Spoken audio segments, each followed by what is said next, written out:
ಬಿಜೆಪಿಯ ವತಿಯಿಂದ ಈ ದಿನ ಏನು ನಮ್ಮ ರಾಜ್ಯದಿಂದ ಸೂಚನೆ ಮೇರೆಗೆ ಬಾಬಾ ಸಾಹೇಬ್ ಅಂಬೇಡ್ಕರ್ ಏನು ಸಂವಿಧಾನ ಸಮರ್ಪಣಾ ದಿನ ಅಂತ ಹೇಳಿ ಇಡೀ ರಾಜ್ಯದಲ್ಲಿ ಮಾಡಬೇಕಂತ 4 ದಿನಗಳಾಗಿ ರಾಜ್ಯದಿಂದ ಮಾಡಿದೆ. ಈ ಒಂದು ಜಾಗೃತಿ ಸಪ್ತಾಹ ಮತ್ತು ಭೀಮಸ್ಮರಣೆ ಅಭಿಯಾನ ಮಾಡಬೇಕು ಅಂತ ಹೇಳಿ 11 ಜಿಲ್ಲೆಗಳಿಗೆ ನಮ್ಮ ಕೋಲಾರ ಮಾಜಿ ಸಂಸದರಾದ ಮುನ್ಷಾಮಣ್ಣವರು ಹಾಗೂ ಅವರ ಜೊತೆಗೆ ಎಸ್ಸಿ ಮೋರ್ಚಾ ಉಪಾಧ್ಯಕ್ಷರಾದ ಉಡಿ ಮಂಜಣ್ಣವ್ರನ್ನ ಈ ಒಂದು ಕಾರ್ಯಕ್ರಮಕ್ಕೆ ಮುಖಂಡರಾಗಿ ಮಾಡಿದ್ದಾರೆ. ಇವತ್ತು ನಮ್ಮ ಚಿಕ್ಕಬಳ್ಳಾಪುರ ಜಿಲ್ಲೆಯ ವತಿಯಿಂದ 26ನೇ ತಾರೀಕು ನವೆಂಬರ್ 26ನೇ ತಾರೀಕು ಈ ಕಾರ್ಯಕ್ರಮವನ್ನ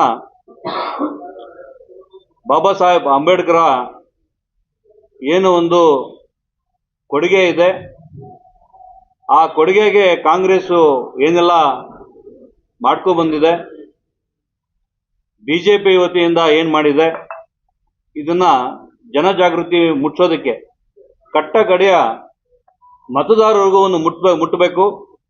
ಕಾಂಗ್ರೆಸ್ ಎಷ್ಟೆಲ್ಲ ಅನ್ಯಾಯ ಮಾಡಿದೆ, ನಮ್ಮ ಬಿಜೆಪಿಯಲ್ಲಿ ಬಾಬಾ ಸಾಹೇಬ್ ಅಂಬೇಡ್ಕರ್ಗೆ ಎಷ್ಟೊಂದು ಗೌರವ ಕೊಟ್ಟಿದೆ ಅಂತಕ್ಕಂಥದ್ದನ್ನ ತಿಳಿಸ್ಬೇಕು ಅಂತೇಳಿ ಇವತ್ತು ಈ ಕಾರ್ಯಕ್ರಮನ ನವೆಂಬರ್ 26ನೇ ತಾರೀಕು ಹಮ್ಮಿಕೊಳ್ಳಲಾಗಿದೆ.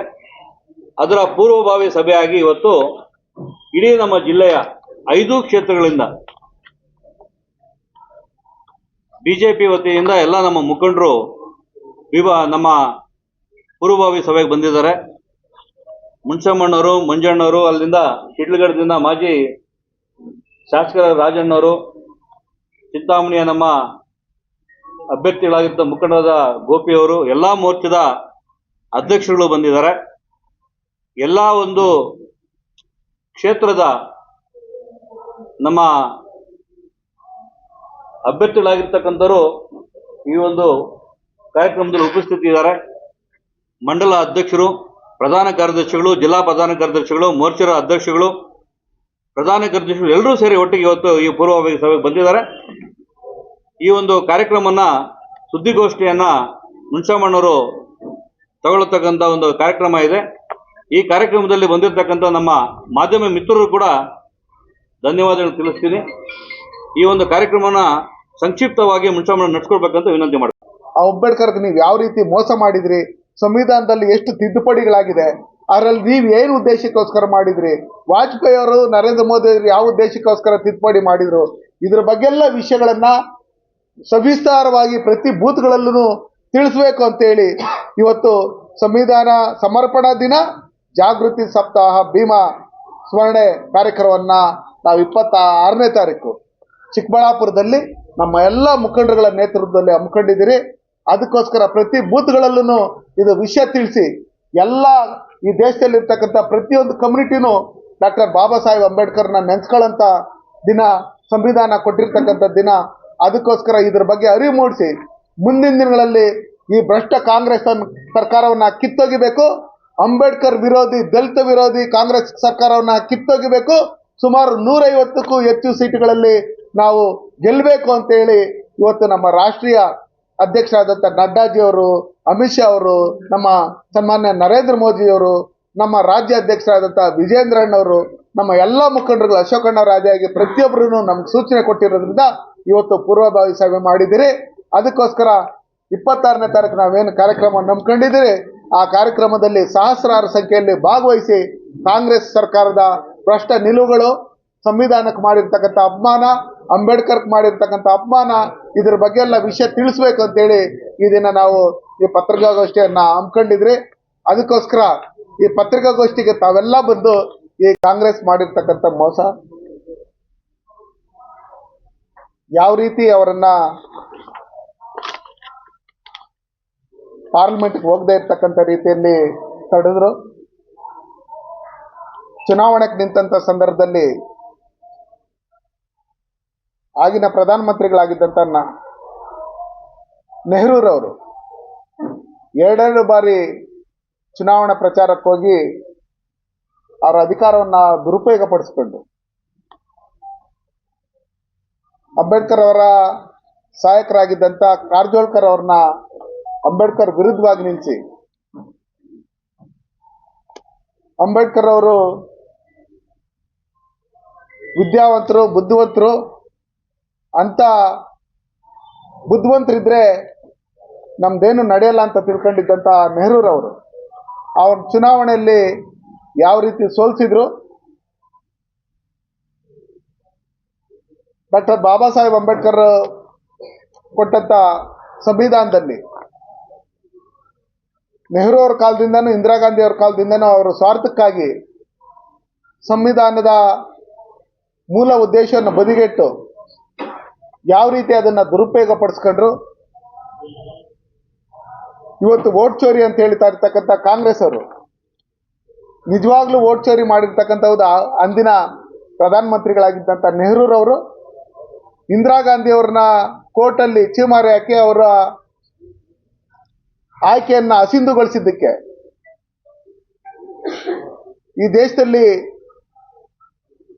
ತುರ್ತು ಪರಿಸ್ಥಿತಿಯನ್ನು ತಂದು ವೋಟ್ ಚೋರಿ ಮಾಡಿದ್ದೀರಿ, ನೀವು ಅಧಿಕಾರ ದುರುಪಯೋಗ ಪಡಿಸ್ಕೊಂಡಿದ್ದೀರಿ ಅಂತೇಳಿ ಅವತ್ತೇ ಕೋರ್ಟ್ ತೀರ್ಮಾನ ಕೊಟ್ಟಿರ್ತಕ್ಕಂಥದ್ದು. ನಿಜವಾದ ವೋಟ್ ಚೋರಿ ಅವರು ಯಾರು? ಈಗಿನ ಹೋಮ್ ಮಿನಿಸ್ಟರ್ ಆಗಿರ್ಬೋದು, ರಾಜಣ್ಣವರಾಗಿರ್ಬೋದು, ಅವರೇ ಹೇಳಿದ್ದಾರೆ ನಾವೇ ಹಾಕಂತ ಇದ್ರಿ ಓಟುಗಳು ಅಂತೇಳಿ. ಬಿಹಾರದ ಜಂಗಲ್ ರಾಜು ಹೋಗಿ ಇವತ್ತು NDA ಸರ್ಕಾರ ಬಂದಿದೆ.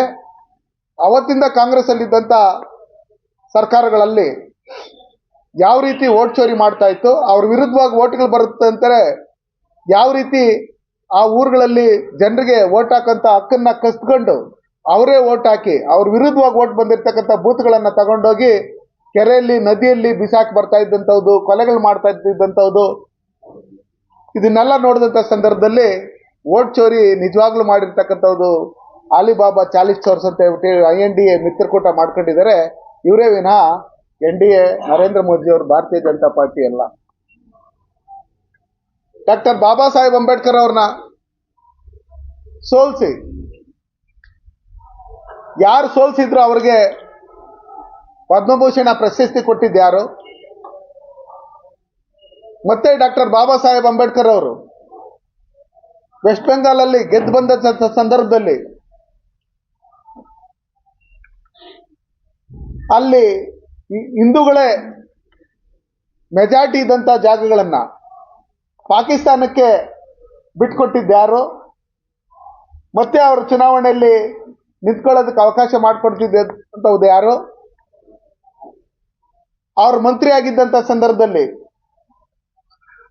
ಅವರು ಹಿಂದೂ ಕೋಡ್ ಬಿಲ್ ತರಬೇಕು ಅಂತೇಳಿ ಒತ್ತಾಯ ಮಾಡಿದಾಗ, ಹೆಣ್ಮಕ್ಳಿಗೆ ಓಟ್ನ ಹಕ್ಕು ಕೊಡಬೇಕು ಅಂತ ಹೇಳಿದಂಥ ಸಂದರ್ಭದಲ್ಲಿ, OBC ರಿಸರ್ವೇಶನ್ ಕೊಡಬೇಕು ಅಂತ ಹೇಳಿದಂಥ ಸಂದರ್ಭದಲ್ಲಿ, ಮತ್ತೆ ಈ ದೇಶಕ್ಕೆ ಸ್ವತಂತ್ರ ಹೊಸದಾಗಿ ಬಂದಿದೆ, ಈ ದೇಶ ಡೆವಲಪ್ ಆಗಬೇಕು, ನಾನು ಈ ರೀತಿ ಓದಿದ್ದೀನಿ, ನನಗೆ ಅದ್ರ ಬಗ್ಗೆ ಅರಿವಿದೆ, ನನಗೆ ಯೋಜನಾ ಇದರಲ್ಲಿ ನನಗೊಂದು ಸ್ಥಾನ ಕೊಡಬೇಕು, ಅಧ್ಯಕ್ಷರನ್ನು ಮಾಡಬೇಕು ಅಂತ ಹೇಳಿದಂಥ ಸಂದರ್ಭದಲ್ಲಿ ಯಾವ ರೀತಿ ಅವಮಾನ ಮಾಡಿದ್ರು. ಡಾಕ್ಟರ್ ಬಾಬಾ ಸಾಹೇಬ್ ಅಂಬೇಡ್ಕರ್ ಅವರು ರಿಸೈನ್ ಕೊಡ್ತೀನಿ ಅಂತ ಹೇಳಿದಂಥ ಸಂದರ್ಭದಲ್ಲಿ ಅವ್ರು ಕೊಟ್ರೆ ಕೊಡ್ಲಿ ಅಂತೇಳಿ ಯಾವ ರೀತಿ ಬೇಜವಾಬ್ದಾರಿ ಉತ್ತರವನ್ನ ನೆಹರು ಅವರು ಕೊಟ್ಟರು. ತದನಂತರ ಭಾರತ ದೇಶದಲ್ಲಿ ಭಾರತ ರತ್ನ ಪ್ರಶಸ್ತಿಯನ್ನ ನೆಹರು ಅವರೇ ಕೊಟ್ಕೊಂಡ್ರು, ಇಂದಿರಾ ಗಾಂಧಿ ಅವರೇ ಕೊಟ್ಕೊಂಡ್ರು, ರಾಜೀವ್ ಗಾಂಧಿ ಅವರಿಗೆ ಕೊಟ್ಕೊಂಡ್ರು. ಆದರೆ ಡಾಕ್ಟರ್ ಬಾಬಾ ಸಾಹೇಬ್ ಅಂಬೇಡ್ಕರ್ ಅವ್ರಿಗೆ ಭಾರತ ರತ್ನ ಕೊಡಬೇಕಂದ್ರೆ ನಮ್ಮ BJP ಬೆಂಬಲಿತ BSP ಬೆಂಬಲಿತ UP ಸಿಂಗ್ ಸರ್ಕಾರದಲ್ಲಿ ಡಾಕ್ಟರ್ ಬಾಬಾ ಸಾಹೇಬ್ ಅಂಬೇಡ್ಕರ್ ಅವರಿಗೆ ಭಾರತ ರತ್ನವನ್ನು ಕೊಟ್ಟಿರ್ತಕ್ಕಂಥದ್ದು. ಪಾರ್ಲಿಮೆಂಟಲ್ಲಿ ಏನು ಸೆಂಟ್ರಲ್ ಹಾಲಲ್ಲಿ ಅಂಬೇಡ್ಕರ್ ಭಾವಚಿತ್ರವನ್ನು ಹಾಕಕ್ಕೆ ಬಿಡದೇ ಇರ್ತಕ್ಕಂಥ ಈ ಕಾಂಗ್ರೆಸ್ನವರು ಈ ದಿನ ಏನು ನಮ್ಮ ಭಾರತೀಯ ಜನತಾ ಪಾರ್ಟಿ ಕೇಂದ್ರ ಮತ್ತು ರಾಜ್ಯದ ಸೂಚನೆ ಮೇರೆಗೆ ನವೆಂಬರ್ 26ನೇ ತಾರೀಕು ಸಂವಿಧಾನ ಸಮರ್ಪಣಾ ದಿನದ ಅಂಗವಾಗಿ ಜಾಗೃತಿ ಸಪ್ತಾಹ ಮತ್ತೆ ಭೀಮ ಸ್ಮರಣೆ ಅಭಿಯಾನನ ಹಮ್ಮಿಕೊಬೇಕು ಅಂತ ಹೇಳಿದಂಥ ಸಂದರ್ಭದಲ್ಲಿ ನಮ್ಮ ಚಿಕ್ಕಬಳ್ಳಾಪುರ ಜಿಲ್ಲೆಯ ಜಿಲ್ಲಾಧ್ಯಕ್ಷರಾದಂಥ ಸಿಕಲ್ ರಾಮಚಂದ್ರಗೌಡರು ಮತ್ತೆ ನಮ್ಮ ಸಂಸದರಾದಂಥ ಸುಧಾಕರ್ಣವ್ರ ನೇತೃತ್ವದಲ್ಲಿ ನಮ್ಮ ಮಾಜಿ ಶಾಸಕರಾದಂಥ ರಾಜಣ್ಣವರು ವೇಣಣ್ಣವರು, ನಮ್ಮ ಜೊತೆಯಲ್ಲಿ ನಮ್ಮ ಉಡಿ ಮಂಜು ಅವರು, ರಾಜ್ಯ ಉಪಾಧ್ಯಕ್ಷರು, ಮಹಿಳಾ Morcha, OBC Morcha, SC Morcha, ST Morcha, ರೈತ ಮೋರ್ಚಾ, ಎಲ್ಲ ಮೋರ್ಚಾದ ಮುಖಂಡರ ಜೊತೆಯಲ್ಲಿ, ಪ್ರಧಾನ ಕಾರ್ಯದರ್ಶಿಗಳ ಜೊತೆಯಲ್ಲಿ, ದಲಿತ ಮುಖಂಡರುಗಳನ್ನು ಜೊತೆಲಿ ಸೇರ್ಕೊಂಡು ಇವತ್ತೇನು ಸಣ್ಣದಾಗಿ ಪೂರ್ವಭಾವಿ ಸಭೆಯನ್ನು ಮಾಡಿದ್ರಿ,